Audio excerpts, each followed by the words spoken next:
Arun, good morning. Morning, sir. Acha, I've just sent you the YouTube link. अच्छा, Just have a check okay, and call me back, yeah? ठीक है, Thanks. Maybe you can come on Zoom only and tell me. Thanks. okay, sir. Bye. Bye.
Morning, sir. Good morning. It's working, sir. The link. And the YouTube? Yeah. Okay, super. Okay, I'm cool. I think that's great. ठीक. So I've sent you the, how many people responded to you? And then about 8 people, I think. Yeah. ठीक है, तो उनको भेज दे फिर. भेज दिया मैंने. भेज दिया? Zoom तो भेज दिया. बस Okay. YouTube बस वो एक ने मांगा है, सीमा सोपकी ने, so I'll just send it to her separately. Okay, ठीक है. But ये YouTube भी भेज दे साथ साथ. ठीक है. Cool. ठीक है? ठीक है sir. चलो great. So 11:15 she'll be on. Yeah. Come on that time. ठीक है. You came in through the same invite, na? Yeah, same. There was no problem. No. ठीक है. ठीक है. All right, looking good. Okay, sir. All right. Best of luck. It should be fun. Yeah, should be fun. And ठीक है. Oh, Jesse Graver sent me a message. He sent her. I'll just send him the link. Okay. ठीक है. Cool. Okay, sir. Okay.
Testing.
Hi, Simi.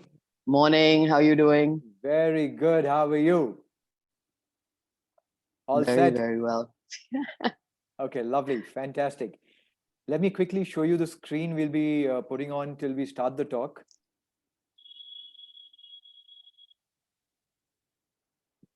Can you see it? No. Okay, give me a second.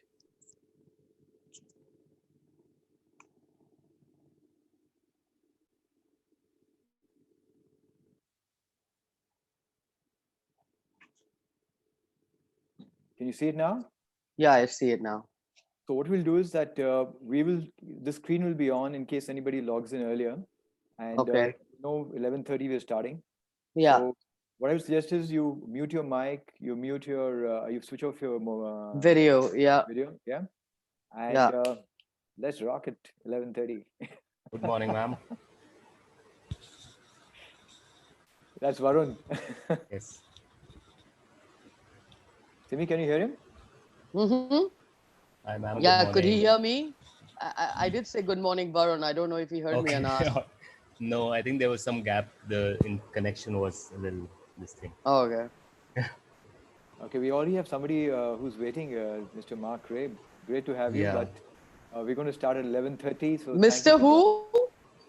Who? Mark Ray from US, he had mailed me.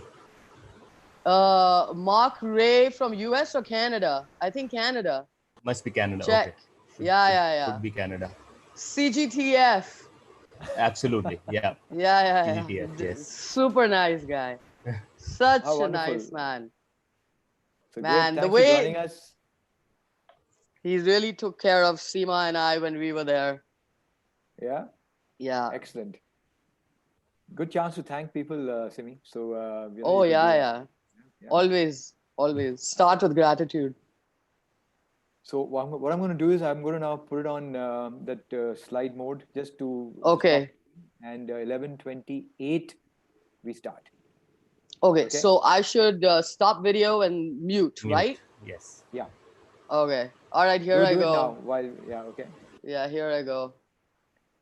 Perfect. Take it. All right. So we start at 11:30 Indian Standard Time, and looking forward to having everybody on board.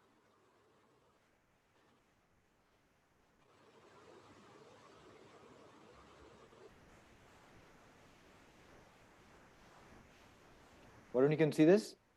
Yes, sir. Okay, clear. Take it. So I'll now mute myself and stop the video as well. Take it. Yeah. ठीक है.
Good morning, everyone. We'll be starting at 11:30 sharp.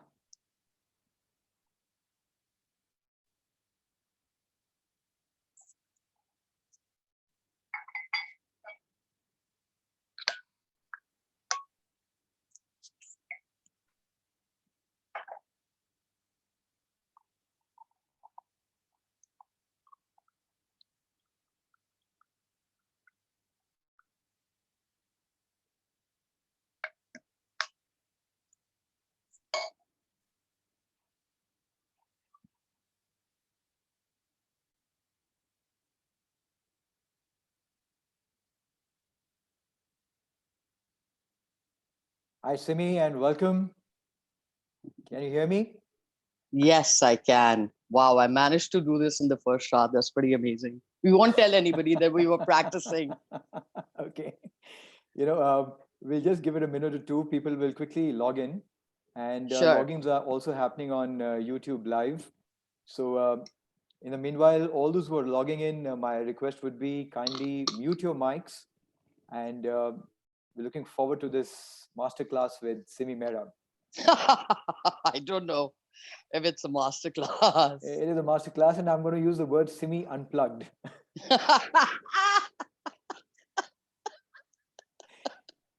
I've got Yes. a lot of people who are, coming on today to hear what you have to say, Simi. So we'll just give I'm it a minute. definitely, the word you used is unplugged, red pilled. If you've seen The Matrix, I've definitely been red pilled. So, whatever you want to call it, you can call it. All right. Okay.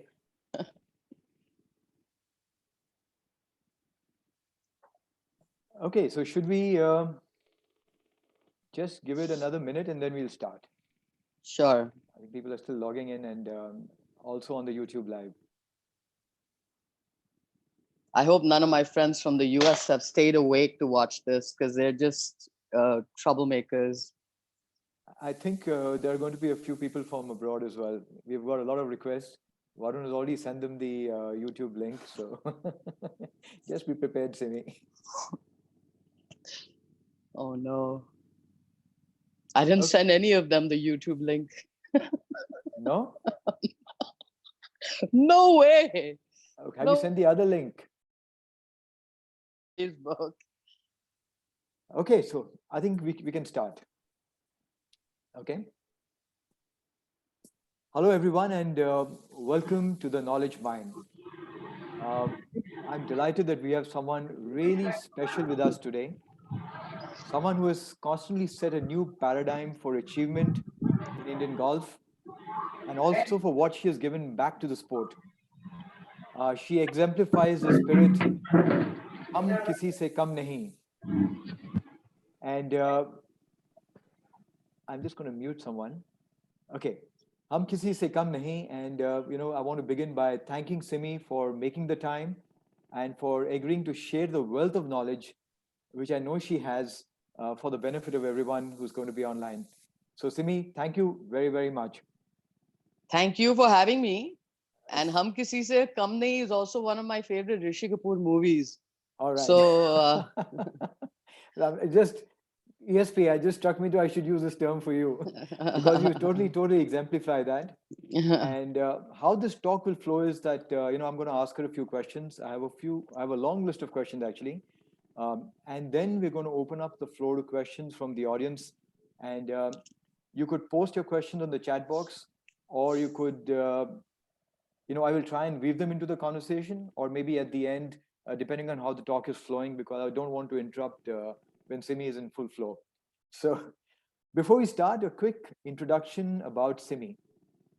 Some of you may already know this, but she was the first Indian lady golfer to play on the US LPGA Tour.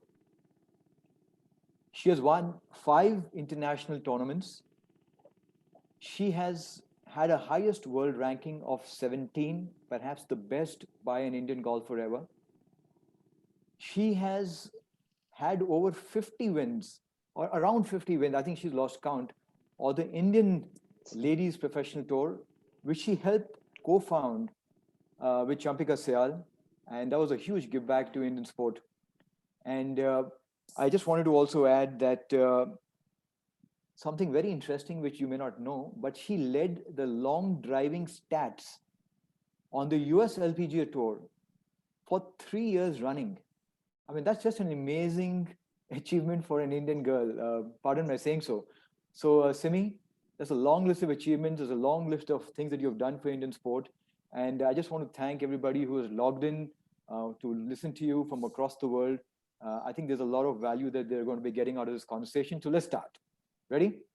Sure. Yes.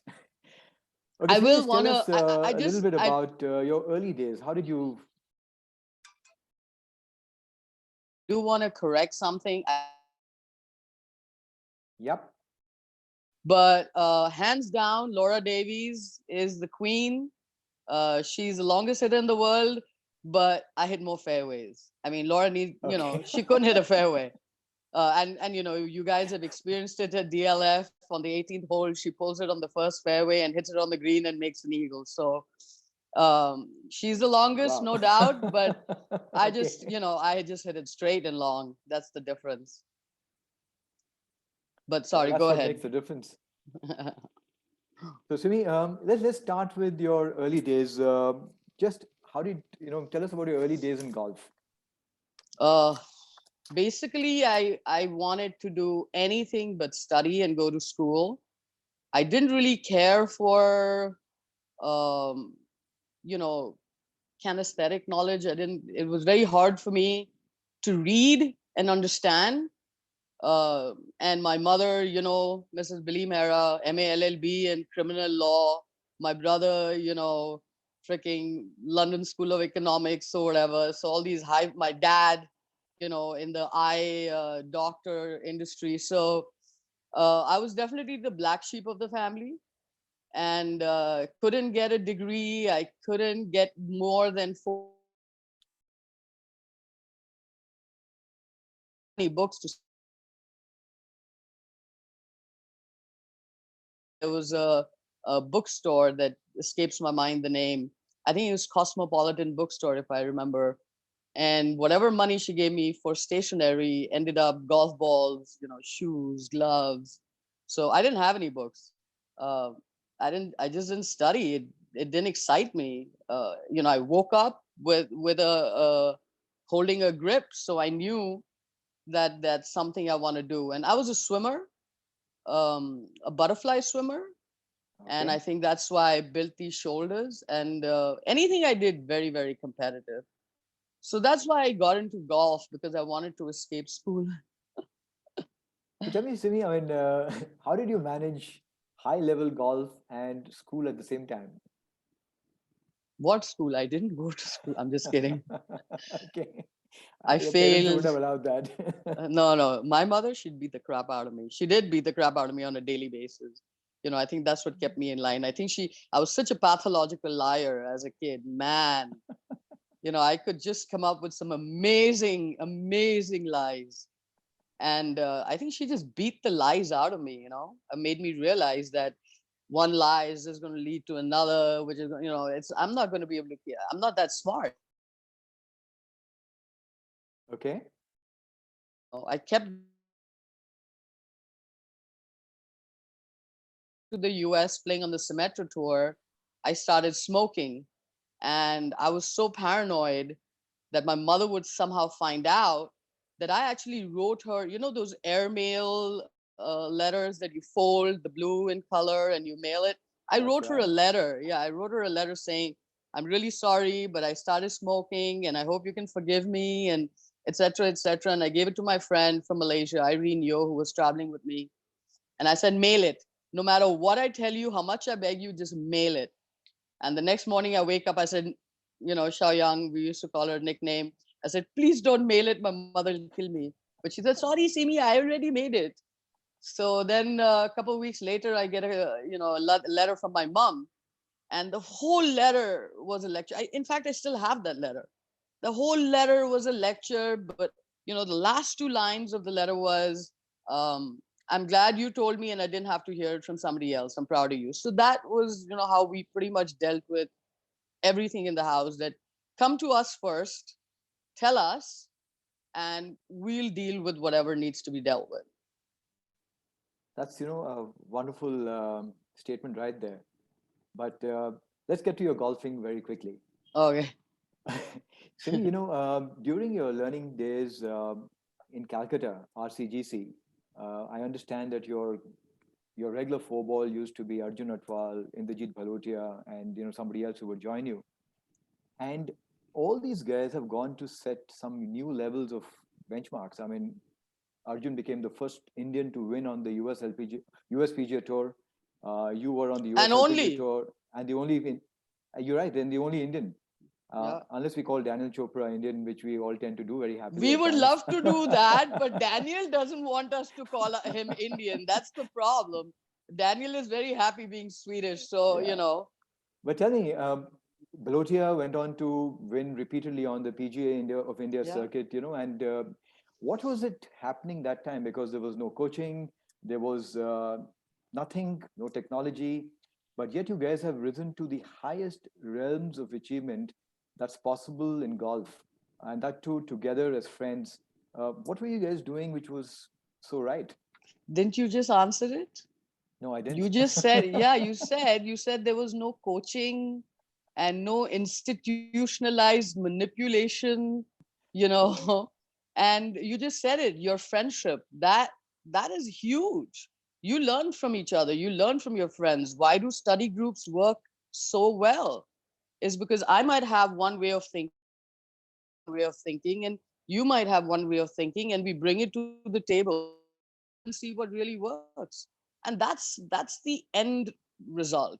I think what really set the three of us apart, with Bhalotia, of course, as everybody knows, he used to just monster drive everything. I still remember we used to do things like 17th hole at RCGC.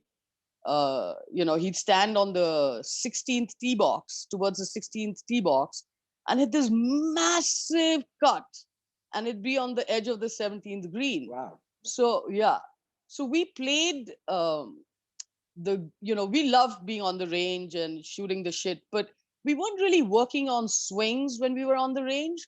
We were more working on shots.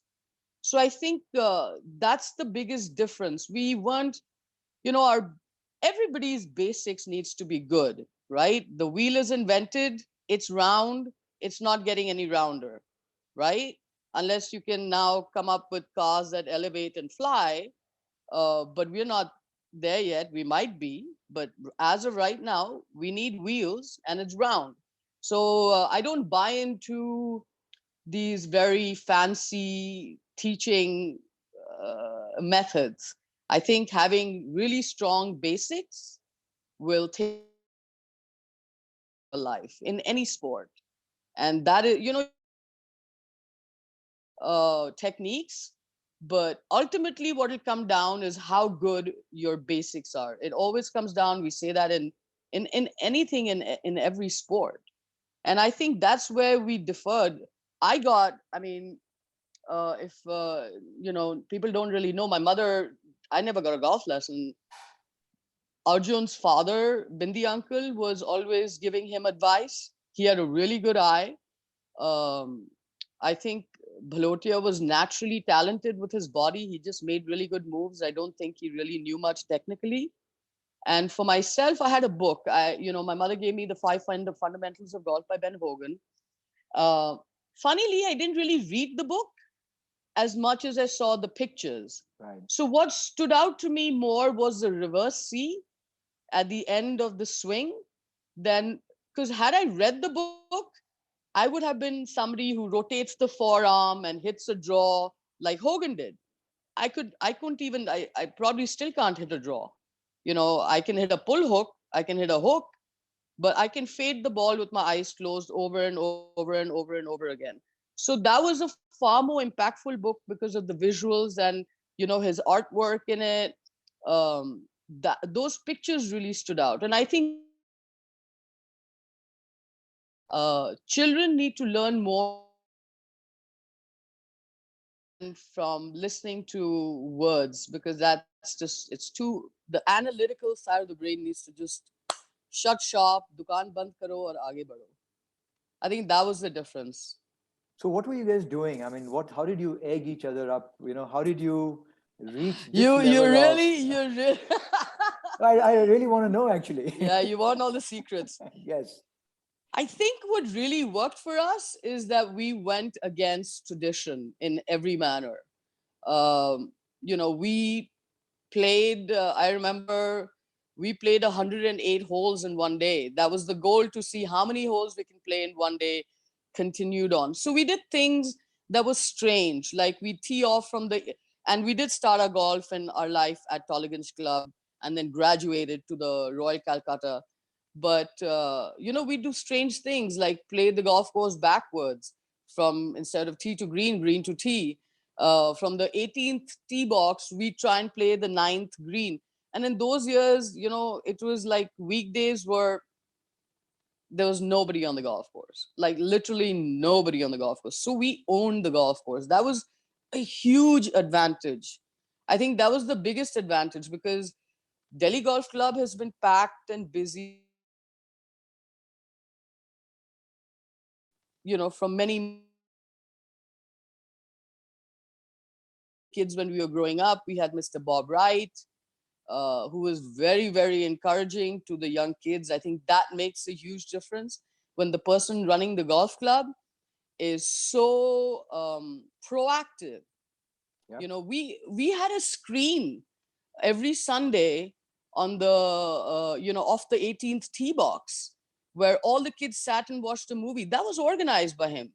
I don't see that kind of Wonderful. Yeah. yeah, I don't see that kind of interaction anymore. I see the very traditional, oh, we are the people in charge, and y'all are just the lesser mortals who are the members, and you're just going to do what that's sad. Traditions are great till they start to break down the system, and I think you have to be outside the system. I know I'm trying to go round and round in what you're trying to say, but if you really want the truth, um, we really harassed each other. We continue, Arjun and I, but even now when we play, when I'm in Florida and we play almost every day when I'm there, all we do is harass each other. We keep pushing each other out of our comfort zone. There's something that everybody needs to learn. The worst thing you can do in life is actually that. Simi, we are losing you a little bit. Can you hear me? I think we just lost you a little bit there. Is that better now? It's better now. Yes. Do you want to just repeat that? Yeah. So what I was trying to say is that the biggest mistake people, even my mother tells me, "Tum settle nahi ho," and I once finally told her, I said, "Mom, the only people who are settled are the ones who are dead." I don't know. Are we having trouble? It's going off a little bit in between. But yes, please, Simi, we can hear you now. Okay. So I think the word settled is very misguiding because if your heart rate's settled, you're flatline, you're dead. So I think just always being up and down with each other on the golf course really opened up our creation and our creative ways. And all we wanted to do was beat each other. That was our main goal. And it was a very healthy competition. It wasn't mean-spirited or mean-minded because we knew that the more we do this to each other, the faster we will learn and get better. So I think that's the key. I think today, when I hear a lot of the parents, they're complaining, and then they make sure that the children are not interacting with other kids, and then they expect these kids to make it. It's a joke. You're not going to make it. Nobody makes it on their own. You need a team. So, Simi, you've very nicely said a few things. Sorry. No, go ahead. Okay, you're We're freezing losing you up again a little bit. I know. I don't know near why. a router? I am. It's like right outside the door. Okay, can you hear me now? Yeah, I can hear you. Can you hear me? Okay, let's continue. So What you Yeah. summed up very nicely is that there was a, yeah. I think what you said is that the, Shoot. wait, can you hear me? Yeah, I think we I keep think it's getting just breaking freezing a up. little bit here every now and then. Okay, let me just open the door. Maybe that'll help Okay, I the can hear you now. router. Okay. All right. Okay. All right. Sorry, is that better? Are we ready? Yeah, it's better. Certainly. So, Simi, what you said very nicely is that, as friends, you pushed each other, you were trying to get each other out of their comfort zones. There was also a lot of freedom in the club to try out and build your creativity. There was a lot of encouragement. You'll be happy to know that BPGC is doing some similar stuff at the moment. But that said, it's great. Maybe yours and Arjun's stories. I think the only other parallel I see in a similar way was maybe Jeev and Amandeep Johal pushing each other to become, and again both have achieved some very really great success. Absolutely. Well, Absolutely. let's hope there are more such camaraderies and duels happening in India. Yeah. Tell Yeah. me, Simi, what did you do to work on your game in those days? What else were you doing to get better? Uh, Everything, playing every sport. It wasn't like we only hit balls. We swam a lot. I mean, we played pittu. I don't know if anybody remembers pittu, but at home we played pittu. We played cricket. Yes, of So course. yeah, so I think that's where again people lose out is when you're so focused on trying to get better in one sport, your body doesn't fully develop. Are you losing me? No, I can hear you. Okay. And I think playing all different kinds of sport is very important. Learning how to shoot shows you how to focus. Playing snooker. We played billiards, and though I wasn't even allowed in there, but I used to sneak in there. Be in there with my brother playing snooker. Another, ball striker, Raju, growing up. I mean, we had some amazing, interesting people. Raju could move the ball in some glorious ways. So I think, That's right, Rajiv Mohta. Yeah. yeah. So I think, those kind of things really helped us develop. The fact that our parents trusted us enough to let us be and grow at our own pace. And that's definitely lacking 100%.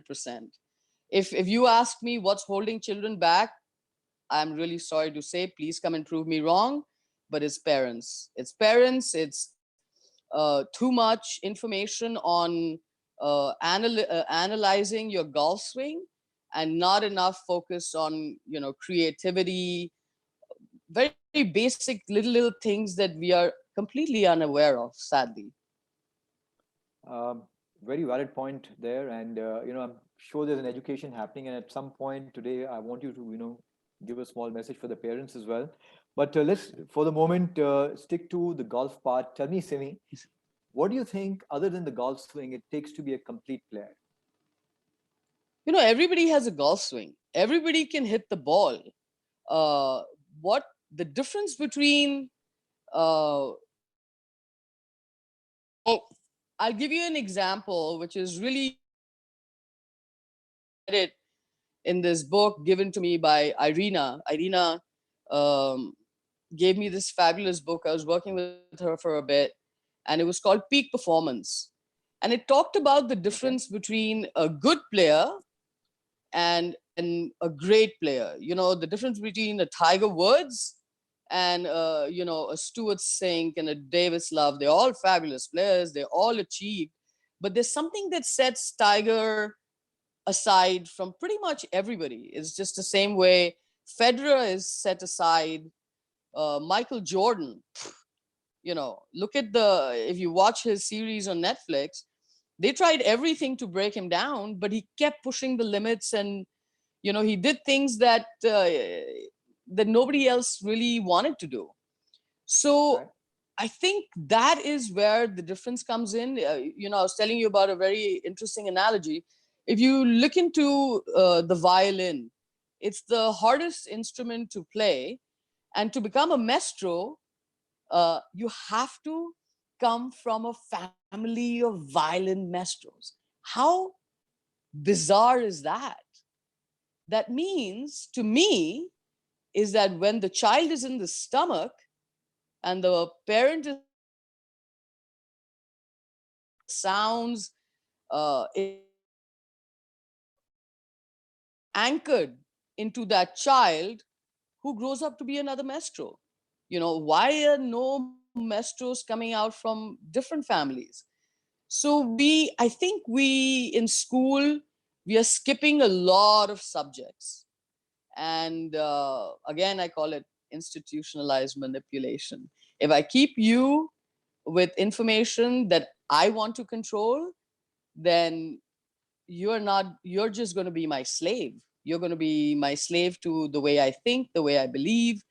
And I'm not giving you the opportunity for you to look for what's really out there. There are so many things. I would much rather listen to somebody who sat in a cave for 3 years than somebody who got a Nobel Prize in economics. We have some Nobel laureates, we are still waiting for them to save the world.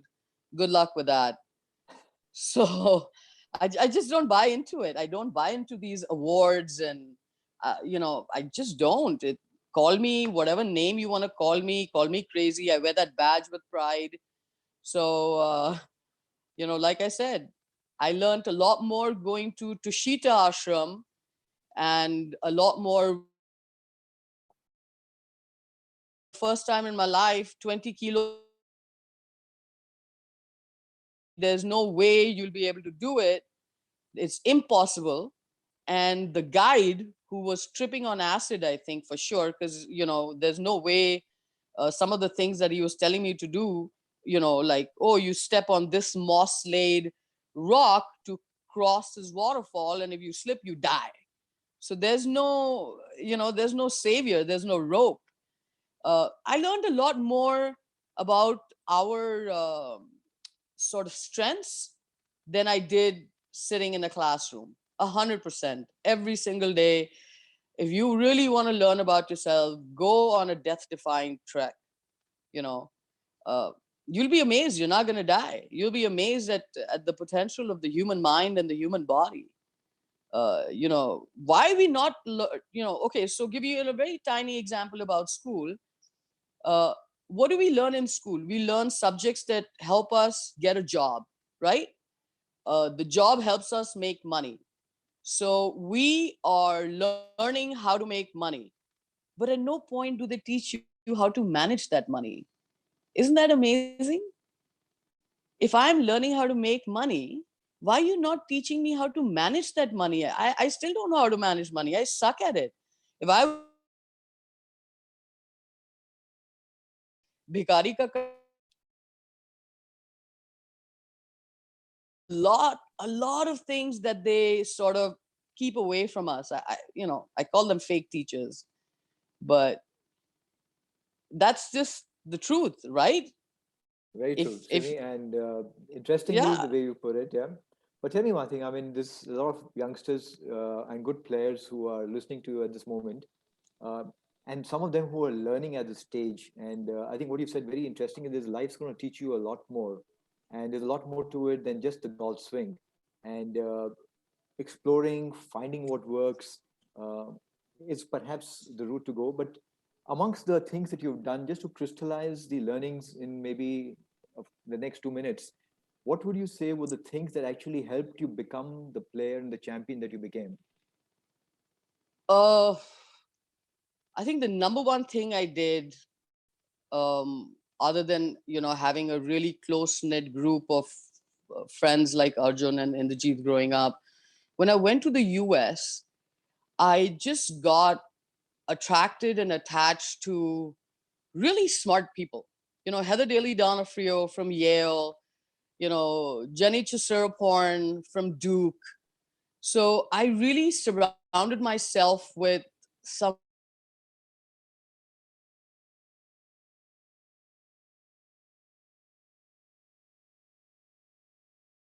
Simi, we're losing you. real. Okay. Sorry. Sorry. Okay. So, like I was saying, intelligence is you make mistakes and you learn from it. Wisdom is making friends with a lot of intelligent friends, you know. And I just made a lot of intelligent friends who kept me straight and narrow, who uh, I mean, at no point did Heather Daly Donofrio pander to any of my emotional crap. You know, we've had fights where I told her, I don't want to talk to you anymore. We are sitting in the car. She opens the door and says, get out, walk home. So those are the friends I had. And those are the friends you need. You know, you need a reality check once in a while. You don't need people to pander to everything you believe in, because then you're just dumb. You know, then you're just another slave to a different person's way of thinking. And I think that what was really what set us apart, or set me apart. That the friends that I made in the mid 90s, like even now, you know, Heather Daly is one of my soulmates. So I think that making really strong friendships is definitely what sets you apart. I really believe that. I really believe that I got to where I did thanks to the people I surrounded myself with. Not only what I had, but what everybody brought into the mixture. And I think that's really key for kids to grow up. And now I've, of course, you know, learned so much more, understood. Like I said, I've been red pilled. I'm unplugged from manipulation. And I have allowed myself to go down very dark places and very light and interesting places that can really help everybody, you know, in the world, everybody. And why not? Excellent. Very interesting insight right there, Simi. And if you had to just tell your nephew now that, you're getting onto your journey of golf, but these are the few things I want you to do. And today's a day of, instant gratification, instant information too. Kids want that information fast. You're right. One thing is it takes time to bake something, but just to give them an idea, these are the things to work towards. What would you tell him? Okay. So first, instant gratification, I want to address that. When I was growing up, if I needed information, I would have to, you know, drive or walk to the library in Kuala. We had to go to the library. It's a different thing that I went to library to read, you know, Archie comics, but I did pick up a book one here and there. But whether I read or not, the whole act of going to the library, finding the subject, opening the book, that sort of connected certain parts in my brain. These are skills I learned to find. Today, you've short circuited the brain by thinking that this is giving you information. That's giving you filtered information.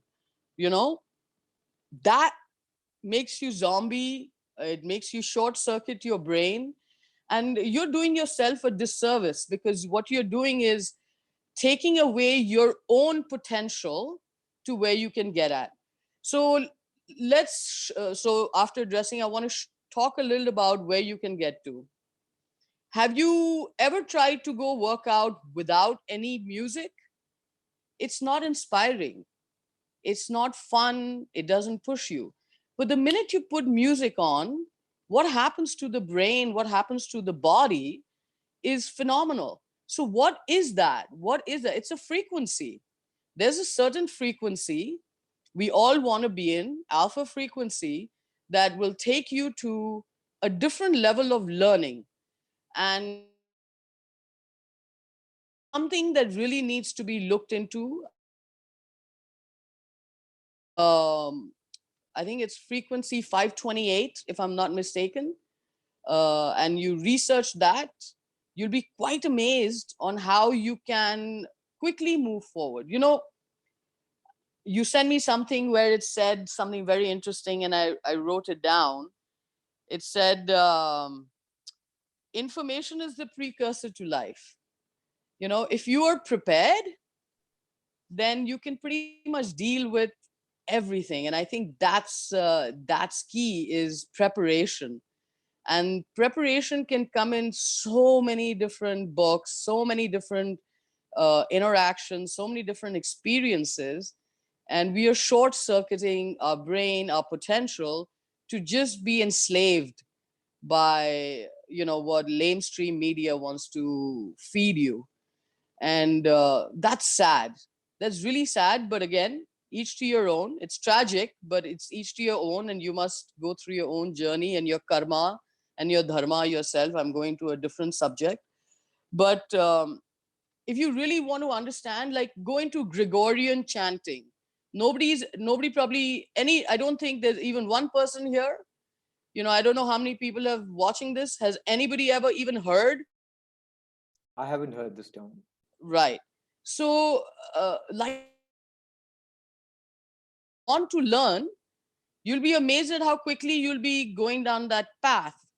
But if you want to just believe what is given to you, then you've just cut off an entire aspect of learning and reaching, the next level. Gregorian chanting is phenomenal. But what does that mean? Have you ever entered a room where the Gayatri mantra is being played or Sufi music is being played? You'll have your whole body is aware. What is that? Is it the chanting itself, or is it the vibrations that are caused Right. from the chanting? And we need to be in the right frequency, we need to be in the right vibration. And the more you are in that frequency, the faster you're going to learn. Simi, you've just opened the mental windows to a lot of very interesting things. And I'm sure people who are listening will actually go and explore these things. And you're absolutely right. Frequency 528 or chanting or Gayatri Mantra for that matter, and things like that. Mahamrityunjay mantra, my God, the Yeah. Mahamrityunjay mantra, when it goes on, I do, the evening, I do this evening sunset puja with Ipshita, Varun Sahai's wife, who's lovely. And she's she's the process of becoming one. We have some amazing moments during her sunset, prayer service. It's I'm not telling you to become religious. I think you need to look into the vibrations of the religion more than, the religion. Religion, anyway. Have I lost you? Are you still there? Can you hear me? I think you've lost No, me, I haven't can you? hear you. I can hear you. Okay, I yeah. think, no, I can hear you. It's just that I think overall there's a little weakness in the internet all over the place, I suspect, but that's fine. Yeah, I think because I think it's a Sunday and I have 4 bars, so it's quite strange that I keep getting put off. I mean, we keep getting, but I think you're right. I think it's the internet isn't the greatest. And so that's what I was trying to say. I think we really need to understand frequency and vibrations and the brain. We have to learn the brain is phenomenal. The first brain is your gut. That needs to be addressed immediately. If you're not got the right nutrients, the brain's not going to function. So that gut is far more important than you give it credit. You can't be sitting and having a sugar-filled drink is to work. We don't know. Why are we not taught about the pineal gland? Look at how clever advertising is. If you really want to see, how dumb we are, we correlate food to healthy and unhealthy. Well, just to set you straight, food is not healthy or unhealthy. The human body is. Food either has nutritional value or it doesn't. But it's the food itself is not healthy or unhealthy. So the semantics are extremely, extremely important to make an impact. Why do we not learn about, we learn in school ballet and Indian dancing. Why is meditation not there? Why is that not in every single school? I was very lucky, and I want to address this because I don't know if Mrs. Ghosh is alive or not, but when I was in Loreto, we had PE classes. And it was terrible for us at that time because Mrs. Ghosh would make us sit down and do before every single class. It didn't matter if you were Hindu, Muslim, Christian. It was irrelevant. I think creating the vibration for her to be in the right place is far more important. So if I look back and think the little things that making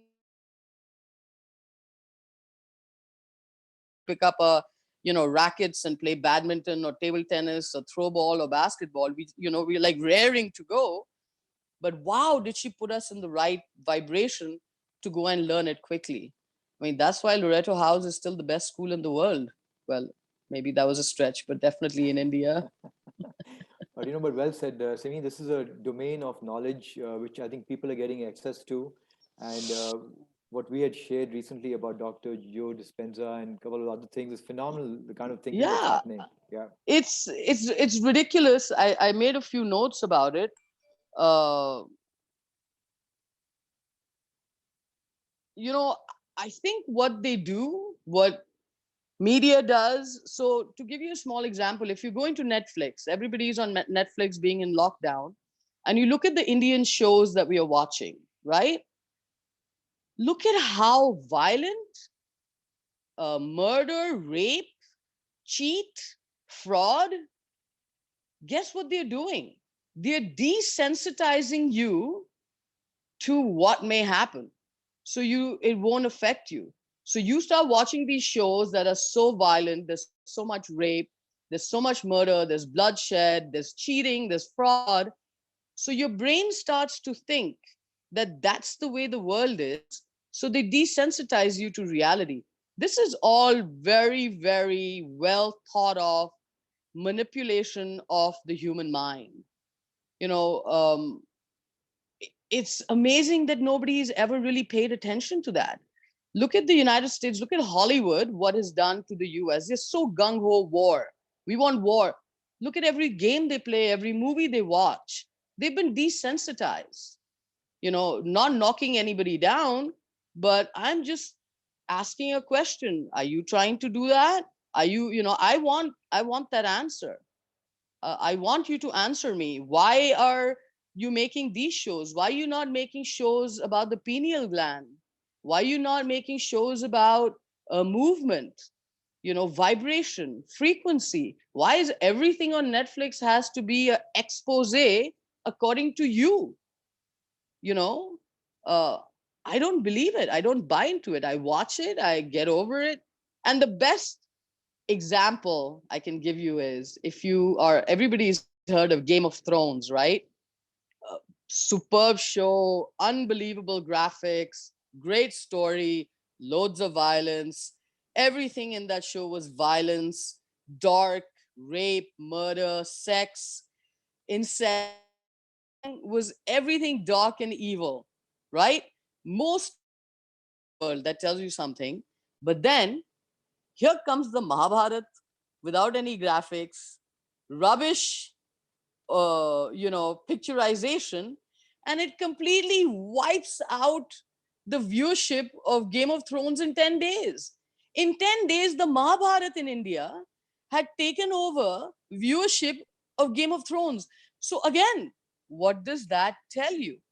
That there is a bigger, larger force of good that wants to be good. Yeah, the Mahabharata had a war, but it wasn't graphic, it wasn't cruel, they weren't showing like bloodshed.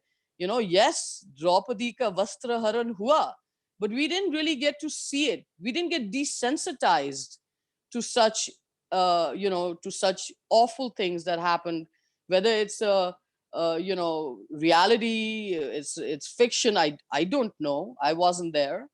But I think if you just weigh the two, then no matter how hard evil will try, good is just going to come and kick your ass from here to Funky Town. So get used to it. Simi, good to see you on this philosophical and a very important point that you also say that there's a lot of negative information out there.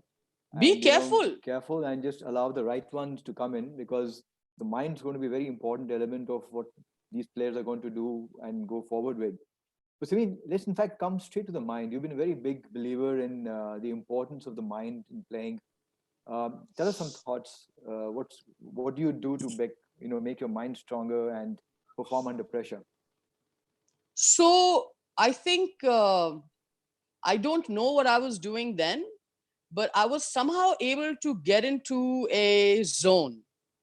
Um, I don't know how I did it. It's probably because I did not get, such fabulous degrees and fancy degrees when I was thinking about education. I think I was always been a very creative person, and I'm a very, very positive person. Even at the worst times, I truly, there's a visceral belief that there is a reason for whatever is happening, and we're going to come out stronger and better for it. um so I Wonderful. think that, yeah, that visceral belief, I don't know how it came, because if you meet Mrs. Billy Mehra, she's hardcore. My dad, on the other hand, oh, bless that soul, he was just an amazing gentleman. He treated my mother like the Queen of England. So I grew up thinking that that's how women are supposed to be treated. So I grew up in a very healthy male female. I didn't grow up in a family.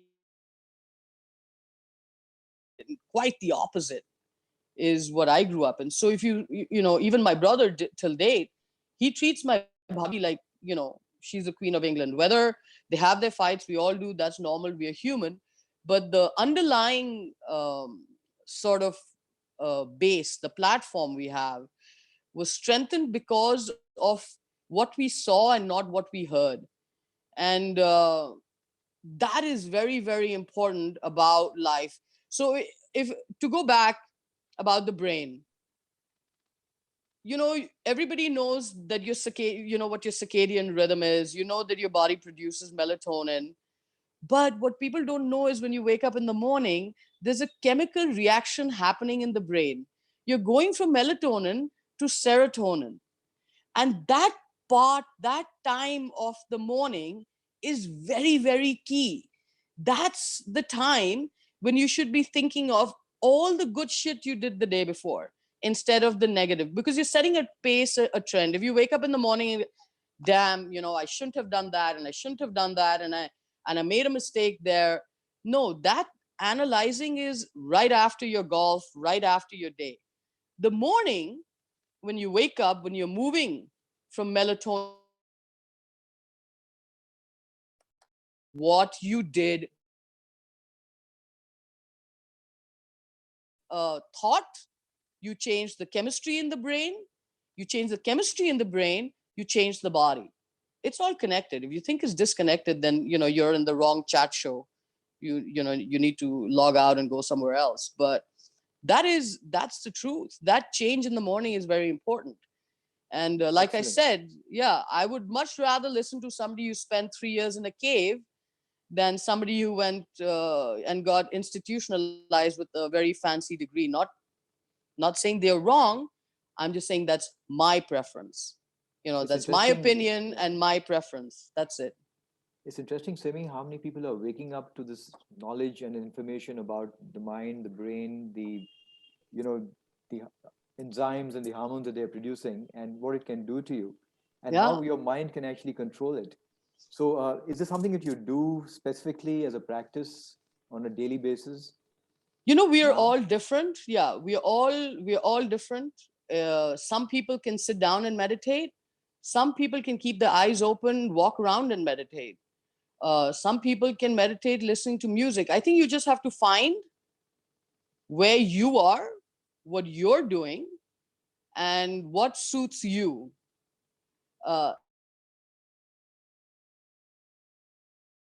That itself, I think the fact that we don't research it, stops you. It's tragic, and it stops you from reaching your potential. And I think, uh, research everything, question everything. Just because an expert says it doesn't mean he can't make a mistake or he's not wrong. So, research and question everything. Be inquisitive. That's, so I actually, even while I'm talking to you, I'm very aware of my breathing, because if you know Breathing controls emotions, controls thought, controls action. Again, why are we not taught to breathe correctly in high school? Very nice. Why is that? Yeah, why is that not part of it?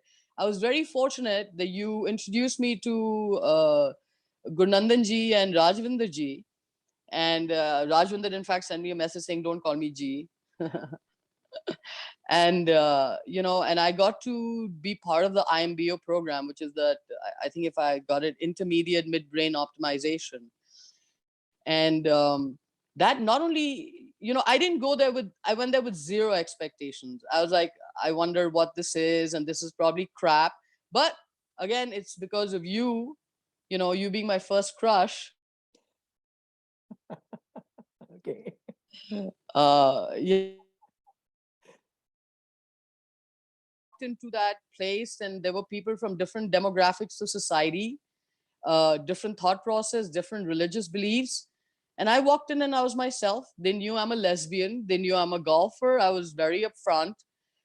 Definitely, I think the first hour or so, they were very taken aback. And by the end of the session, the first day itself, they all wanted my number. It didn't matter whether they believed in, being free and homosexual or, of a certain practice. They all wanted my number at the end of the day. And I think that is key. Have we lost you again? Yeah, it just cracked up a little bit now. It's okay now. Okay. All right. So, like I said, at the end of the first day of IMBO, they all wanted to be my friend, and they all took my number and chatted. And I had one very sweet boy who said, wow, I wish you were younger and straight. I'd want to date you. And I started laughing. It was cute. Okay. Rajvinder ji. Again. Yeah, I do remember. So yeah, I think IMBO should be system, not just.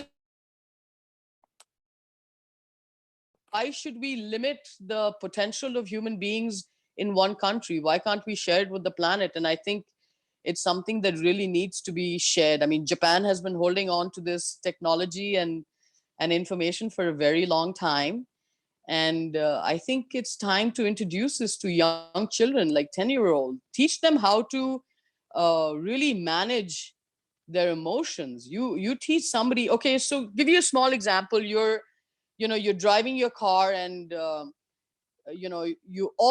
somebody almost hits you by backing out of their driving. Your gut reaction is, your body temperature goes up, your blood pressure goes up, and it's instant. Everybody has it. Everybody gets angry. Being angry is not the problem. Managing that anger correctly, that's where we need to get to. So again, going back to the analogy, the guy is backing out of his driveway, and you're driving, and trust me, I'm the worst. I have major driving problems on the road. I swear at everybody. Well, I used to. I'm a lot better now. And your first reaction is, oh, look at that fucking idiot, or look at that idiot, or look at him, he didn't, like, he didn't see me. But if we just turn the narrative around for a split second, boom, talk is very important. The internal chatter in the brain, are you going to take me down a violent, or are we going to be subjective? There is a period of time in your brain that allows you to be subjective. You just don't choose that option, because it's a lot easier to go down the angry, vilified, victimized path, because it's easier. We human beings are very good at being, this word, look it up, homeostasis. We all want to get back into homeostasis, but you're never going to grow and learn being in homeostasis. The only way to learn in life is to be outside your comfort zone, and that needs to be taught to everybody in school. And IMBO is a fabulous way to start. Please, Rajendra ji, kuch kariye. I'm sure she'll be delighted to hear this, because I'm also trying to see how to take it across and support them on it. We had some of our juniors in Bombay do it, and you're right. It's a new learning and something that's going to really support their growth. Yeah. But Simi, thanks for sharing what you just shared on your own. And the good thing is, I think people who are listening will realize that we've been speaking about golf, and she has not said much about the golf swing, but everything else that goes around making the individual a better individual from various sources of knowledge, which helps him perform better when it comes to it. But Simi, Everybody let's has a do the golf golf swing swing. for a few minutes. Yeah, Okay. that is true. But everybody kind of spends more time working on the swing than And actually going out there and and working how on many these of things, them which are going to help and you and actually and perform. and how many of them have made it? All these ones who are just working on the golf swing, how many have made it? Proof is in the pudding again. All I can see in the golfing Very industry in true. Very India, true. yeah, Yep. okay, so apples to apples. Uh, let's talk about the 90s to now we are 2020, right? That's 30 years. The only thing that has changed in 30 years that I can see, yes, other than the introduction of golf to more juniors, the only thing I see is teachers becoming very, very rich. I'm sorry, I'm calling it out, but it's a fact. Uh, and a lot of teachers know everything. And when you know everything, you're never going to learn anything. I think misinformation is far more dangerous than being uninformed. Uninformed, you'll still be open to different ideas. But when you're misinformed, you'll fight that to the death, and sad, everybody is misinformed. Most of the teachers. I can only talk about, I've had a few experiences, but thank God for Jesse sir. He not only, he's very analytical, etc. That's why I made him do IMBO.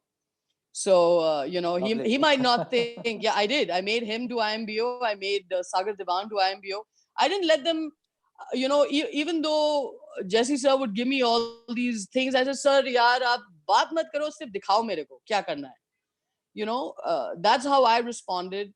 And God bless that man. He's constantly willing to learn and wanting to learn. I think he's the only one who I'm aware of who, and of course yourself. I'm not putting you my first crush in this box, but what was fascinating to me is when I first went to Jesse sir, he said, Simi, you can't even put your elbows together on your side. So how about, you change your body a little bit? And he introduced me to Sagar. Sagar Diwan was phenomenal. I had a huge fight with him, the first day I met him because he just looked at me and he wrote me off. He said, Aapse to kuch nahi hoga. So I went back to Jesse and I said, this man needs to learn how to talk to me. Otherwise, I'm going to kick his ass from here to Funky Town. He doesn't know me and he doesn't know what I'm capable of. And that sort of back and forth with Sagar, a relationship. I mean, we barely met 5.5 years ago, to being somebody who I know he's always there for me. That's brilliant. If you can get that out of even one person in your life, that's brilliant. And I have a army full of them. So I think Sagar to me is, and you're aware that I lived in the US for 20 years and I had access to some amazing practices, coaches, physios, therapists, etc., the best in the world. There's only one physio in the world. Not, I don't even call her a physio. I call her a body worker. Her name is Mona.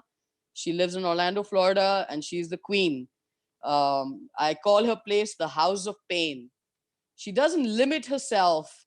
Again, another student, always wanting to learn, wants to try different therapies, etc. Um, Sagar is the same. He's always willing to learn. And these are the people you want to be around.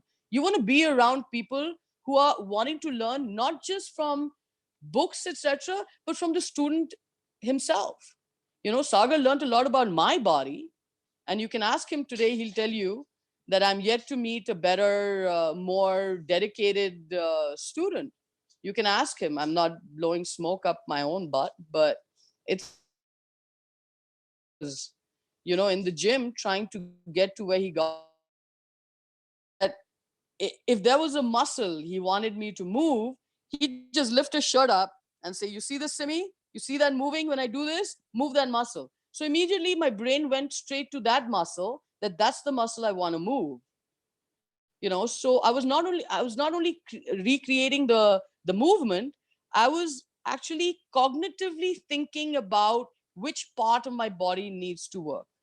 And these are the people that you wanna, unfortunately, I became very lazy, not really, but with Seema's situation, that was more important to me. She is the only thing and the most important thing in my life. So going through her health and situation, but it's okay. I don't mind. I mean, it hasn't held me back.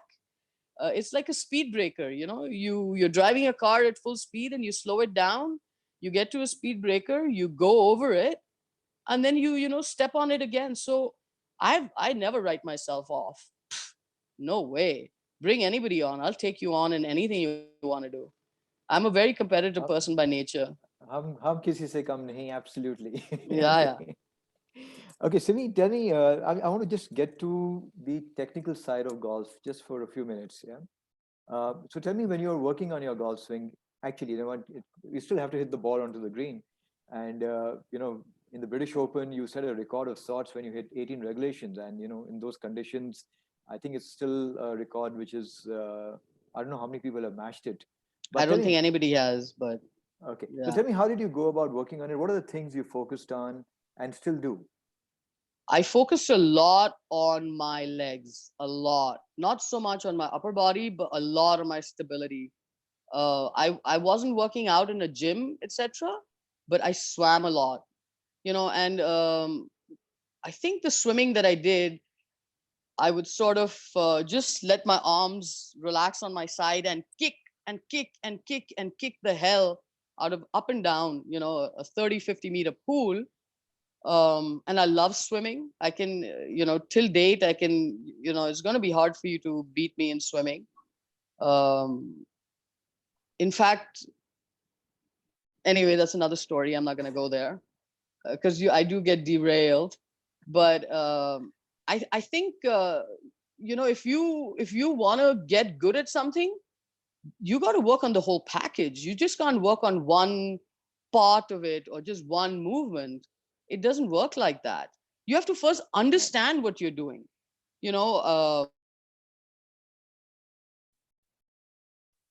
Kid, dad was standing 5 feet away from him. So, I asked her, do you notice anything? And she was like, yeah, I noticed how, it was a flow. I said, that's great. Excellent. But did you notice anything technical? And, it took her a while to get there because, again, we've been manipulated not to look at what's important. So I said, look at the chest opening up, look at it going vertical. So the more vertical your body moves, the more vertical the ball moves. There's a correlation to all of this. So instead of being, oh, I want to be here and here, you can't. My arms might not be the same size as your arms. My legs are definitely not the same size. My calves, good luck trying to, match that. So we are, our bodies are so different. Trying to get everybody into the same technique, it's not going to work.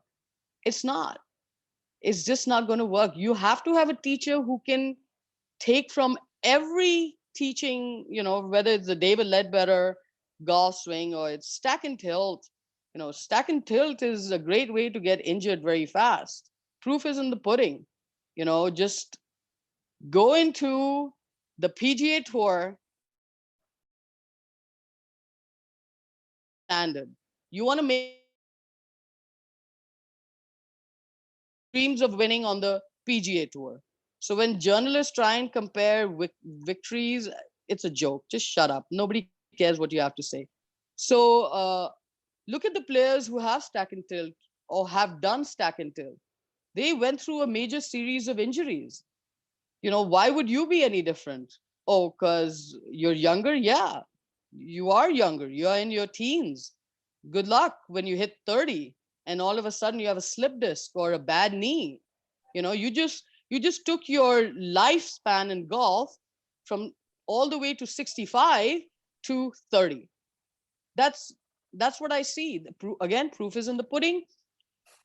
Please give me the information, give me the statistics, give me the numbers. They don't have it. It's never been done. It's never, ever been done. No comparison has been done in injuries in golf swing. No comparison. Very true. And but solid fundamentals will take care of that. Absolutely. Solid fundamentals. And then you see, the teacher learns from the student. If the teacher is a good teacher and is not, somebody who's trying to impose a methodology,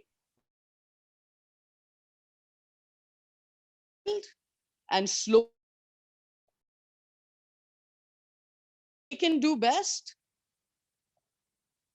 That's the way to go forward. That's when you get a visceral confidence.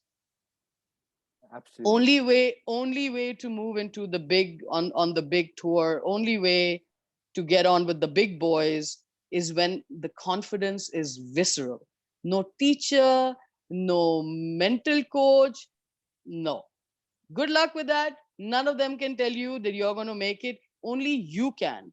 And it only comes from inside. Like I said, look at me. I'm going to be 48 in a few days, and I'm in better shape today than I was in my 20s. As a kid, I was a fat, chubby kid, obnoxious, aggressive, learned a lot in the journey in life. And I understand the importance of the human mind and the human body and the correlation of it. And I'm in that pursuit of, by the time I'm 60, 65, I want to be in better shape than I am now. I don't buy into the bullshit as you get older. No, that's what you've been manipulated into believing and thinking. We are a species where our cells are recharging and growing constantly. But the minute you start changing your of stuff, the pill doing to your body, have you ever seen what the kidneys have to do to break that stupid pill down? Again, it's instant gratification.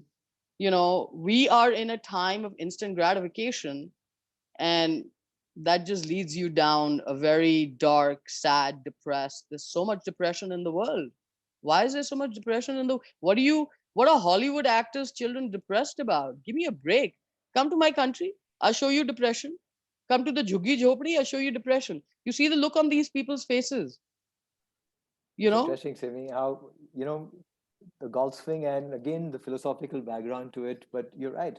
It's attached. It's all connected. Absolutely connected. It's absolutely fully connected. Yeah.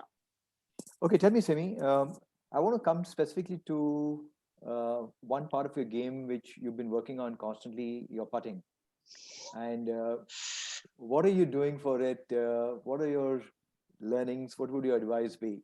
Right. My advice is, well, obviously not right now because we are in lockdown. But my advice is, I'm not trying to sell you some shit. This is from personal experience. There's something called SIK golf, SIK. It is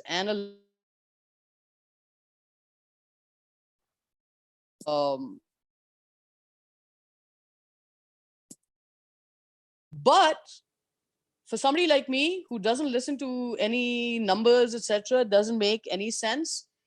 The end result is what I realized, what I was doing, and what I should be doing. And I literally walked out of that. It's normally a 1 hour class, and I walked out 3 hours later. I made, friends with them, and we were shooting the shit, and how I am. And they actually said you should be doing cartwheels on the way out, because I went from being a very streaky putter where, an average of 5 birdies. So it wasn't like I wasn't a good putter. I was a very streaky putter. If I made 5 birdies, I made 5 3-putts. I didn't know what I was doing. I didn't have any technique, and everybody tried to sort of teach me something. It didn't sink in. It didn't feel real. And then last year, and believe me, before I was going to Sikh golf, I had played in the morning with Arjun, and he was making fun of me the whole round. The whole round. He said, "Pata nahi kya bakwas karne ja rahi hai fir se, you know, there's all another crap." I do this Sikh golf, I come back, and I was, I think, 5 under after the first 7 holes. And Arjun goes, "Simi." I can imagine that. Yeah. Okay. There's analytical part of the putting. I would just pack my bags and head straight to Orlando, Florida. You know, and I'm not being paid by Sikh Golf to sell them, you know, sell their teaching, and I make nothing out of it. Trust me, you know, it makes no difference to me whether you do it or don't. It's your life and your choices. But I'm just giving you the information. I think, what are the things that you picked up from them which made a difference to your stroke and to your putting? believe it or not, I was told to do less. How about that? Excellent. I walk in and I go, "I'm a consistently bad putter." And they just started laughing, you know, and they said the word consistent was so good when you used it, because it's very easy for us to take you from a consistently bad putter to a consistently good putter. So, you know, when you walk up to a coach or a teacher or, you know, one of these programs, and in the first 5 seconds you hear such positivity that your brain chemistry already is ready to take in the information. Do you know what I mean? If you walk into a program and you know, the person who's teaching is negative, you're shutting so many doors in that brain. Yeah, you know, I don't want to get into philosophy, you'll kill me, but it's a fact. it's No, I it's agree with you. factual. It's absolutely factual that you know, how you perceive yourself and how you are perceived by others.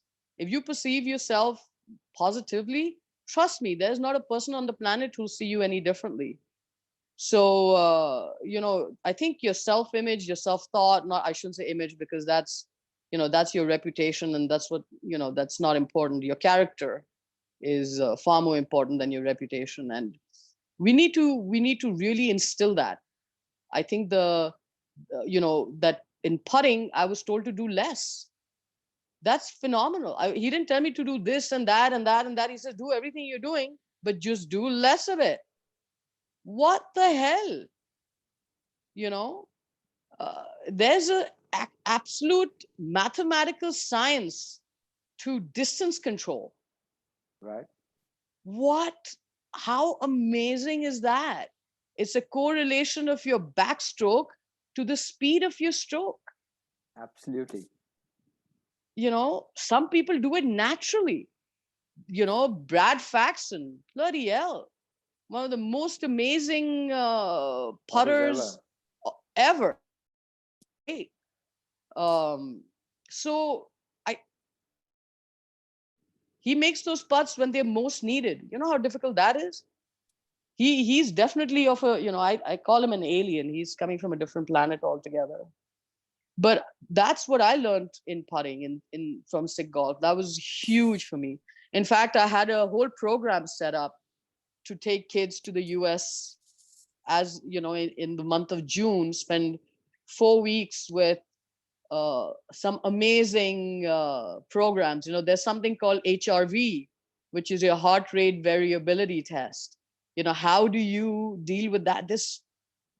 You know, there's a plethora of knowledge and information, and we are just not indulging ourselves in it. That's it. We are not indulging ourselves because we are being led, you know, by that carrot at the end, the donkey, how the donkey keeps chasing the carrot.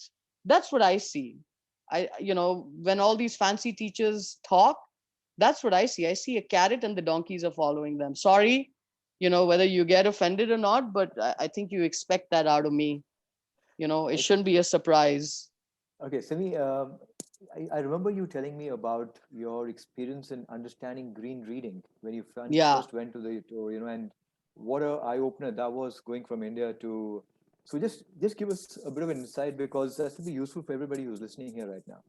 So the you know, like the players taught me on tour.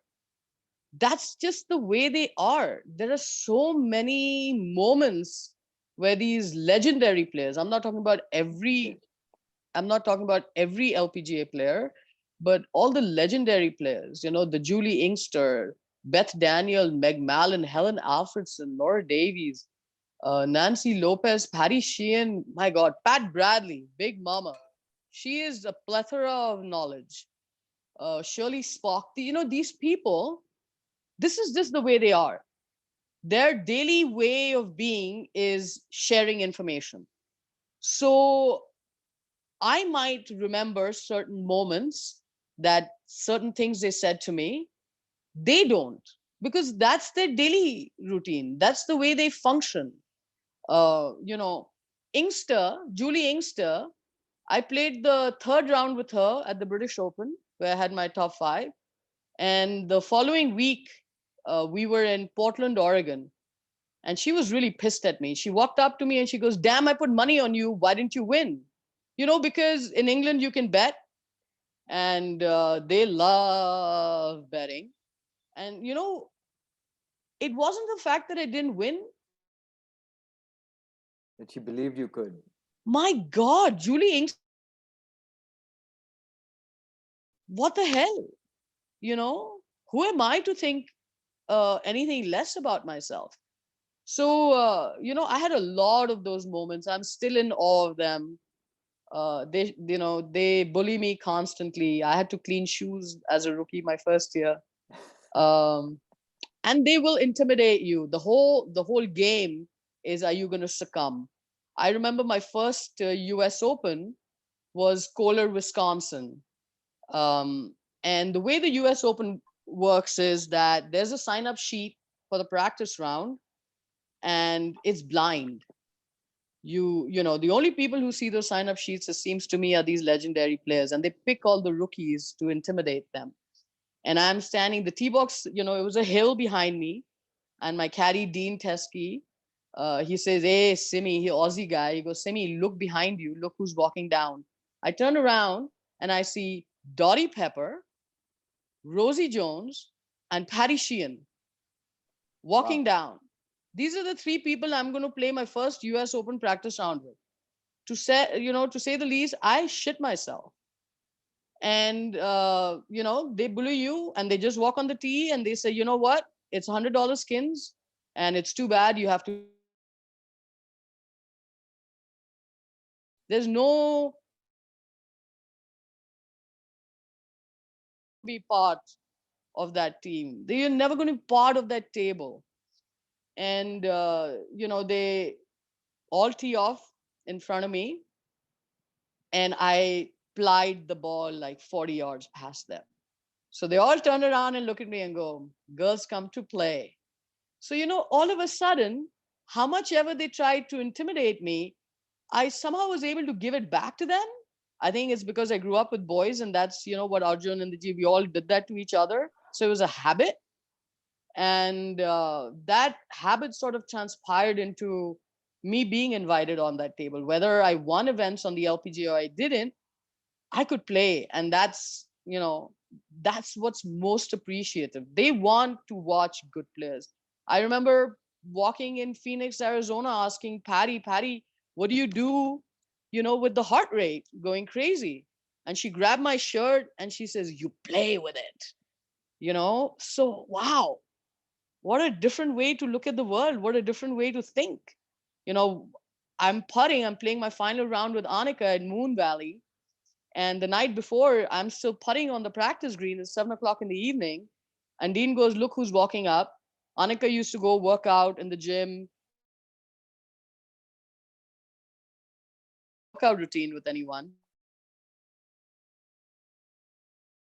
I mean, this is Annika Sorenstam talking to me. This is 1998, my second year on tour. I'm nervous. And she gives me a putting lesson. My brain, I'm walking back with her and I'm thinking, why is she giving me a putting lesson? I'm sure she's trying to do something. But I didn't keep it inside. Whenever I've had a problem, I go and talk to that person. Like, what's the problem? Let's talk it out. And she said, I said, Anika, why are you giving me a putting lesson? I'm playing against you tomorrow. And she put her arm around my shoulder and she says, Simi, we are not playing against each other. We are playing together. We are playing against the golf course. Wow. You bring your A game, I'll bring my A game, and we'll battle it out like lions. Beautiful.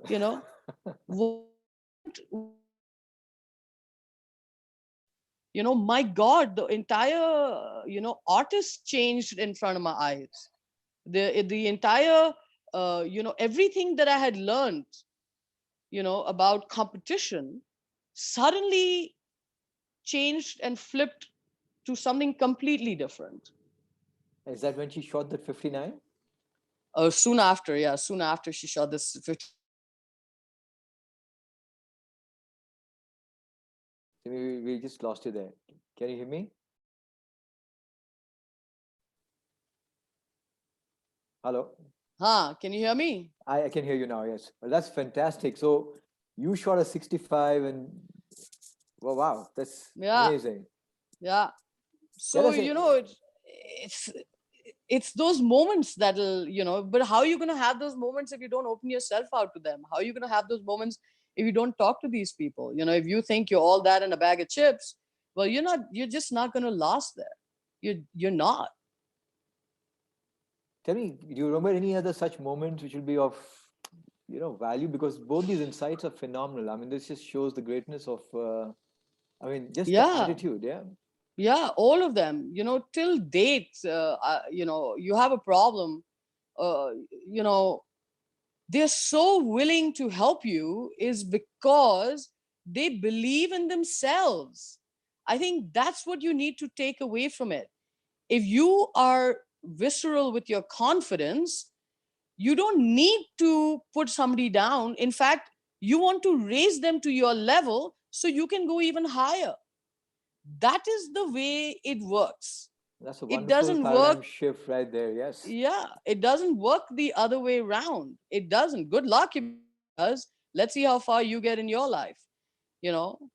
So is this something you guys picked up in Calcutta? Because you have Arjun, who's a good friend of Tiger's, and you're friends with some of the best players in the world. And managing, is there something about the management or the kid management or the motivation? What is it? I think it's the fact that our parents trusted us enough, even though we were very naughty and bunked school and did some crazy shit. But we weren't bad kids. We were very good kids. We spent all our time on the golf course eating and, the chicken masala toast and the steak kebabs at Tolly and the swimming.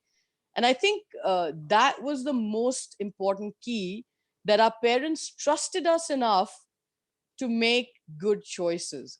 And of course there are certain things, like my mother once told me that be very careful of the 5 people you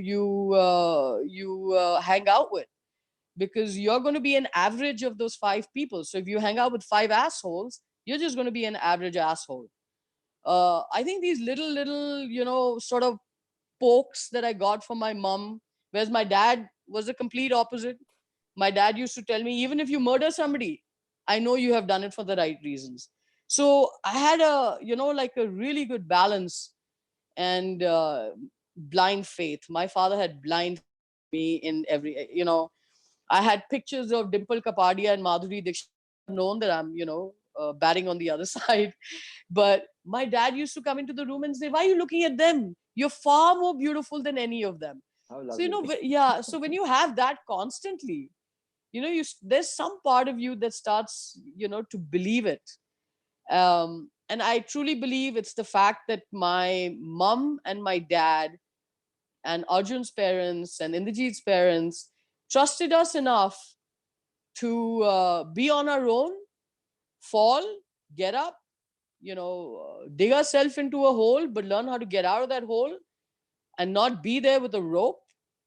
That led to us choosing some really good people and good friends when we went to the US. I said, I feel the more you control your child, the more you, try and hold that child in your, the more you sort of take away their potential.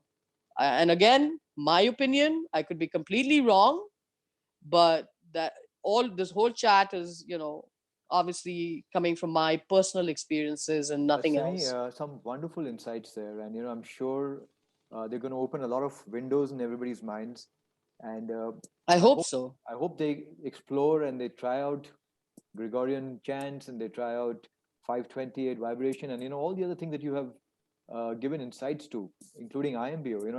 And I hope they experiment and get the best value out of them, because I think what's really really emerging is that golf is a lot more than just hitting the ball, and Yeah, that's pretty clear, right? absolutely. Okay, so Simi, I just wanted to ask one or two final questions. There are three, four of them, and one is coming to fitness. I mean, for an Indian girl to lead the driving stats in the US LPGA Tour, I mean, frankly, when I first heard about it myself, I was saying, wow, how did you do it? But what were you doing for your fitness? And you have a lot of belief in breathing and yoga and things like that. Maybe you want to just share that. Uh, Again, I didn't go to the gym and learn this, and I wish there was that aspect in my game. I think I would have been a lot less injured. I've had 7 surgeries in the during my career in the LPGA. That definitely helped me back quite a bit. But now I can tell you that swimming, because swimming is a way of also teaching yourself how to breathe correctly. Yeah. There are so many breathing. There's holotropic breathing. I don't know, I wouldn't do it on my own. Holotropic breathing, you need a bit of a I'm aware of teacher. that. Yeah. Yeah, I don't know. I don't think even anybody on this chat has ever heard of holotropic I've breathing. actually experienced it, and we have some teachers in Bombay who are doing it, by the way. So that's great. I have goosebumps. When are we going? Next time, a couple of our kids have actually gone and done it as well. Yeah, so I think it's very important. There's I think Wim Hof Wim breathing. Hof, yeah. Yeah, you really need to sort of open your mind, and holotropic breathing I read about a few years ago. It was in combination with holotropic breathing and dark therapy. Dark therapy is almost impossible. I wouldn't go do it. That would scare people, but there are some people who can do it, and why not look at it? um, Basically what I'm trying to say is question everything, every piece of information that you're given by these so-called experts. Question everything. Why not? If they're experts, they'll give you the explanation, right? So why would you just listen to everything like a sheep? And why not question it so that you understand how the dots are connected? I think my brain works like that. I'm lucky that I don't sit and you can put the fan on and enjoy the fan. My brain has to see the electricity go up from the switch to the motor, kickstart it, and then so that's the way I've always worked. um, I think that is very, very important, that question everything, because the more you question, the more information you'll get, and the more information you'll get, the more natural it'll be. Is that the right answer? Did I get distracted again in a different That's perfectly direction? fine. Perfectly fine. There's some knowledge there as well. But Simi, thanks. I want to get to, you wanted to say something about and ask you a little bit about the formation of the WGI and, how did that happen? Because it's a big momentous step for building up the future generation of lady golfers from India. And Yeah. you played a very huge role in the formation of it. So, please share us some information on that. Yeah, you in fact, I think, were eyewitness to the whole thing. You were eyewitness to all the challenges. The way it started is it sort of it was quite strange how it happened, and stuff like this seems to happen to me all the time. I have no idea why, but we were in Montgomery, Alabama. I was on the putting green, and Lorena, again, we always giving each other shit. I keep calling her an illegal immigrant, and you should get in your boat and row back to freaking Mexico. So, we yeah, I still do that to her. I know. It's funny. um, and she found it funny, which is most important. But she walked up to me and said, "Hey, Simi, it's almost 10 years now. You're on the tour. Look at Pac-Man, Seri Park. Pac-Man and I were the first two Asian players to win the WGI. There were two Japanese players. Fukushima. There were a couple Japanese players on tour, but we were, and Japan already had a tour. So when I say we were outsiders, meaning we came from a country which had no pro golf. Right. Korea had no pro golf. India had no professional golf. Japanese players coming on playing on the LPGA was almost the same because they had a Japanese tour. When we got on tour, we immediately became really good friends. Pac-Man wasn't fluent completely in English, but we learned how to communicate without a problem. We played a lot of games and skins together. I was going somewhere with this conversation. Yeah, the start of the WGI. And sorry, Lorena said that to me. She said, "Look at Seri. Look at how many Korean players. Where is India?"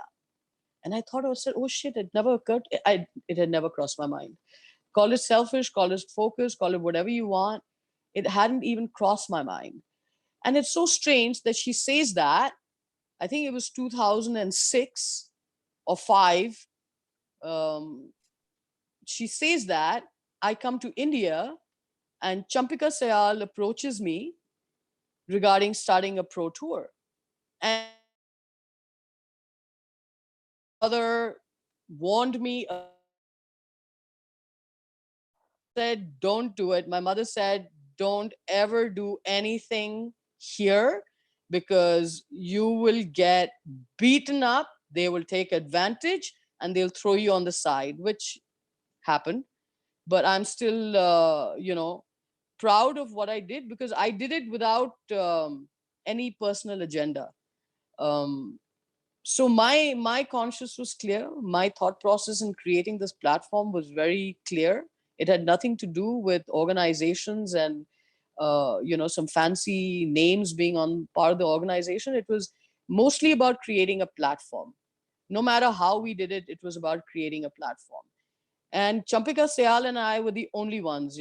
She can claim whoever she wants to claim and whatever she wants to say. She's written a history about this. I think history should be left to historians. I'm actually very sad and I'm disappointed by Mrs. Sayal by writing that. Called me an invitee. You want to show me the letter or the email you sent me where you invited me? Because I don't have it. Don't change shit. I mean, look at the people who helped us create this platform. It wasn't much golf, but nothing to do with professional input in professional golf. You can claim trying to glorify people, but and they Mrs. Raleigh passed away, so I'm not being negative. It's not that I'm just trying to be honest and truthful. And it's sad that she didn't mention Satish Tandon and V.S. Singh. There's not a single mention of them because they passed away. So if you die, you don't get mentioned. Is that what it is? I was very upset and angry when I read that. And I, in fact, yeah. I'm glad you remember because I am aware of the efforts of Mr. Tandon and yes, V.S. Singh. He was key. He was key. We wouldn't have a running financial system had it not been for Mr. V.S. Singh. We wouldn't have, the kind of support that we did had it not been from Mr. Satish Tandon. All of these very fancy people on the board. What's going on? You need to give credit where it's due. It's due. Mr. Tandon was a big part of, and I didn't know him from Adam. That's the funniest part. I'd never met these people. I didn't know who they were. I was from Calcutta. I went from Calcutta to America.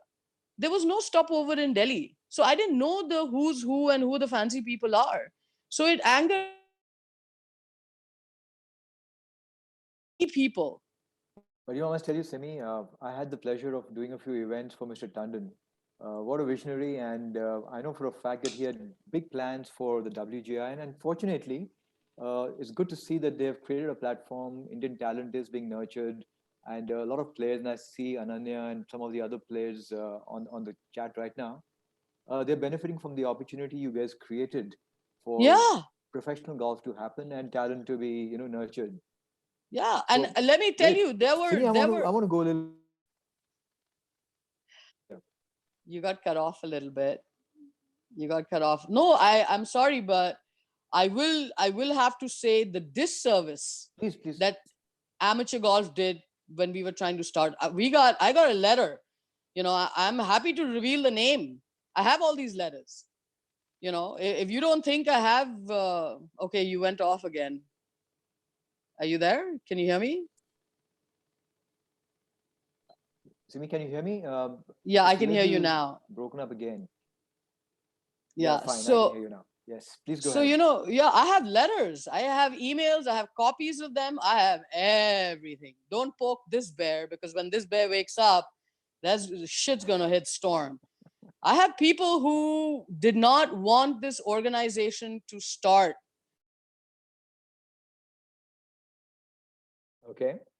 Why? That's it. Nothing else.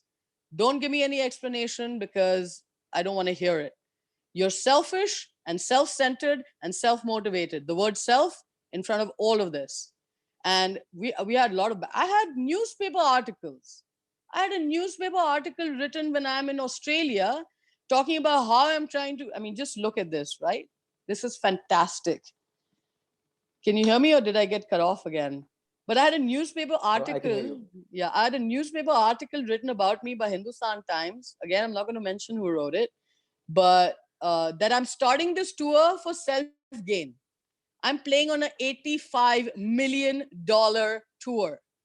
And I'm going to come back to India 7 times a year. My ticket costs me 75,000 rupees. The winner in the tournament gets 45,000 rupees. Mrs. Sayal was kind enough to give me a daily best, which got my earnings to 75 to cover my flight. That's it. To cover my flight. I did that 6 to 7 times a year while playing on tour. So you want to talk? Come and sit with me. Then we'll talk. You have nothing to talk about. You have nothing to say, because you can't. You have nothing to say. Facts are facts. But but Simi, I must here at the same time, acknowledge the fact that you did travel, because it's like stories of Greg Norman flying back to play the Australian Open every year to support his domestic tour. Yes. And players like Jeev coming for Indian Open and things like that, because these are people don't realize that they are sacrificing a date and a time and an opportunity to make keep their cards for the next year and various things. Yeah, and your and they health. actually make the effort to come back and support the domestic tour at loss. So Yeah. look Look at the people health. haven't realized that. Look at the health factor. You fly back after teeing it up, finishing a tournament, driving to the airport, catching a flight, arriving in Delhi, teeing it up. I arrived at 2 in the morning and teed it up. They gave me the first tee time. Thank you.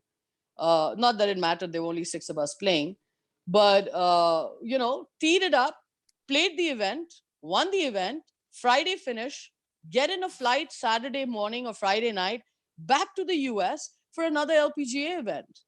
I did that for a few years. Yeah. It's not that it was a one-time thing. People don't realize this, and this is a very, very strong support commitment.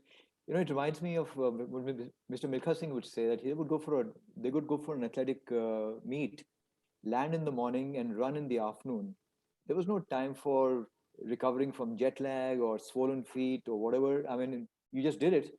Yeah. But not many people realize what all went into it, So Yeah. Congratulations. I think that support that you gave to get it going made a difference. It got media into the game and actually helped establish women's professional golf. So Yeah. well done. Congratulations. Thank you so much. Difference. I appreciate it. Okay. Tell my mother that. You tell my mother that. No, absolutely. And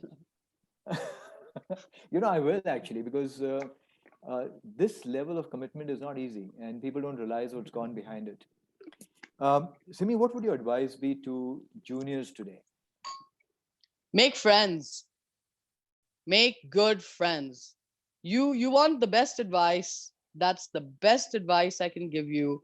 Make good friends. Make friends that have your back forever. Don't make friends who are going to take you down a negative bullshit path, who will take you away from your full potential. Don't make friends who are going to get you to play PUBG online constantly. These are not your friends. You know, your friends are not, these are not your friends. Your friends are the ones who come pick you up from your house and play games on the golf course. Those are the people you want to be friends with. You don't want to be friends who are going to take you on an emotional roller. That's not taking you anywhere. You know, that's just taking you down a ditch, and good luck trying to climb out of that one. You're not going to be able to. I mean, if I notice every top player in the world, you know, they are like they are the best friends. Julie Inkster, Dottie Pepper, you know, two of the best players in the world, best friends. You know, why is that? Why? How does it work like that? You know, Tiger Woods and Nota Begay. Why does it work like that? You know, how come he doesn't have off golf friends, you know, who take him out partying and drinking and playing online stupid games, etc., etc., etc. So, you know, again, if you want to know how to get better, make good friends. Help each other out. Help each other out. Because the more you help that kid, it's going to come right back at you. It's not a cliche, it's an absolute 100% fact. That's it. Very nice. Very nice. And what would your advice be to parents, who got kids who are showing some promise and, need to be supported? Well, the best thing I can tell parents is allow the child to make mistakes. To make mistakes, because the more mistakes you learn, if you know, and if that starts from childhood, like I'm climbing a tree. I have a mango tree in Yalapur next to my house. I'm climbing the tree, and my mother's looking at me, and she's not telling me anything. I fall and I sprain my ankle, and she say, "You learned, na, how high you can go." So that's how I learned. I had a habit of licking my finger and sticking it into the electric socket. And I remember my dad is watching TV and having his whiskey, and he turns around and he's, watching me do that. And I get an electric shock where I'm thrown like 10 feet away. And he just looked at me and goes, "Yeah, you won't do that again, will you?" So, you know, they let us make mistakes, so allow The those lesson mistakes right to there. happen. Yeah, allow those mistakes Yeah. to happen. Let it happen. Don't be so guarded. uh, don't put your fears into your children, because that's the only thing I see, is that parents put their fears into their children. What a disgrace, how tragic and how sad. Simi, that's such a powerful statement. Don't put your fears in your children, Yeah. People don't realize it subconsciously. They tend to, just perhaps do it. You need to be alert to it. And the other part is we're all guilty of mollycoddling our kids, including me. So you're right. Let them make some mistakes and they'll learn from it. Just give Yeah. them the Chhatri Chaya to recover from it. Yeah. And don't get your information from Hollywood and Okay, Simi, Bollywood. final. Um, please, yeah, go ahead. Yeah, I'm saying don't get your information from Hollywood and Bollywood. They're being paid to say this crap. Like Mr. Shah Rukh Khan is a big Yeah. pusher of buy juice. Oh, learn. No, that's not going to take you anywhere. You want to learn about trees, you go out and look at a tree. You don't sit on a laptop and look at a tree. How bizarre is that to even think that? But Mr. Shah Rukh Khan gets a whole lot of money to say that, and that's his main goal. His main goal is not to help you. His first goal is to help himself. So why don't you do the same? First, help yourself, then, talk about others. A bhikari can't help a bhikari, Okay, right? absolutely. Okay. Simi, before we wind up and just take a few questions which may be coming up, any last words you want to say to a lot of golfers who are here who are listening to you? Wow. Um, I think I've said a lot non-stop, been runaway. my best advice to golfers all around the world, whether India, outside, or sports people, however you want to call it, is really enjoy yourself. Really throw yourself in, the passion, the moment that the competition, that whole feeling of kicking somebody's butt. Uh, that's what I would tell you is, really enjoy that moment that you're in. And everything I do has been in the pursuit of happiness, whether it's a cliche or a movie. You can take it however you want. That's something I've always talked about. I want to always live and pursue happiness, and I'm lucky, I'm very blessed, and I'm super lucky to have somebody like Seema Sopti in my life, who just by looking at her makes me happy. So if Lovely. yeah, I think Okay, happiness and enjoyment. but you're so right, and that's it. Be in the moment and enjoy that. Yeah. Simi, very nicely, couple of good compliments have come out. There's Meghna Bal saying that Simi, you are an inspiration to all. Indian golf is lucky to have you. Um, Fatty, as you so. Younger to me, Meghna Bal, you're a bully. You bullied me constantly. All these girls bully me. Don't think that at any point of time I am bullying them. No, they all bully me. All of them. All right. Hard to believe, but I'll take your word for it. Okay, Simi, a couple of other good compliments. Your family is also listening. I like the way you say bhaiya to Fatty, which is beautiful. But there's a question. I want to just read this full question out, actually. This is from Soumya Datta. He says, brilliant talk. So we have field golf with Gregorian breathing, which is what most older golfers have done. And they are the youngsters today with high-end coaching, camera and equipment technology. However, the kids today hit the ball a mile compared to yesteryears, so we can't discount this current school of training. Uh, What would be the correct completely, mix? complete bullshit. I'll bullshit. I'm calling you bullshit. I'm sorry. If you truly believe that distance has anything to do with, all of these cameras, I'm sorry. It's bullshit. Distance has everything to do with technology in equipment and ball. Boom. There you go. Put that to rest, my friend. It has nothing to do with all these fancy things. We all train the same way. We all are, the human beings are all the same. No change from 90s to today. If I had a driver in the 90s that you have today, I'd probably be hitting it 60 yards further than I did then. So sorry, wrong.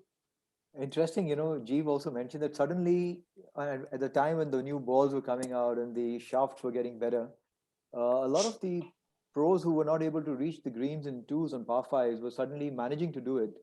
So technology and balls, besides with no change in swing, nothing. I have Balata ball. You want? Come, Munna. I'll give you Balata ball. Your most, your so-called highly trained and physically fit people. Let's see how you hit that ball with a persimmon driver, right? I have, somewhere in Calcutta, I've got a persimmon driver and I've got a box of Balatas. Come, I'll show you the difference. I'm really sorry. I don't buy it. It's bullshit again, So because it that's good is marketing, I simply would ball. think. Very good marketing. Very, very good marketing. That's all it is. Everything in life is marketing. Package. Okay. All right. Simi, most of the other questions have been covered in our conversation, but there's some compliments which are flowing in, and there are words which are saying that that's why she's class, she's world class. You go, Simi, shine on, and go enjoy the game. That's from Seema, by the way. So, uh, great. Simi, thanks so much. As always, you have been forthright. You don't hold Candid. back. Candid is the right word. And there's a lot of interesting new things you have shared, which are worth exploring, worth trying out, seeing the difference that they can make to your mind, your vibrations, which not many people are aware of, what the difference they can make. And so Um, sad that you're not aware of it. Have you Yeah. go into a mandir and you hear the ghanti, that itself, the vibration itself makes you feel something. Right. But how sad that you're not even aware of it.